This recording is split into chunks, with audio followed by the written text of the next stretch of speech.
Скандал до скандал, хаос во образованието до СДСМ и Константин Георгиевски. Охридската јавност, особено родителите и учениците, се сведоци на субстандардните услови за работа во голем број од училиштата. Поради непријавени долгови на основното училиште Григор Павличев, во системот на ЕОврски до 30 септември 2018 година, од страна на директорката, општината не можеше да ги користи владините пари, добиени за таа намена, со што општинскиот буџет е оштетен за 8 милиони денари. Дали Георгиевски знае што му се случува со образованието и дали конечно ќе побара одговорност од директорката за пропустот која не смеела да го направи.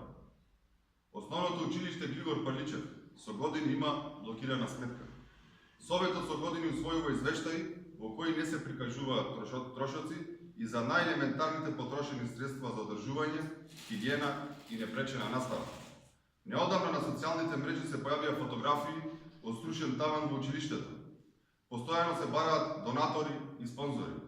Најчесто тоа се родители, за да се пратат децата на надпревари надвор од Охрид.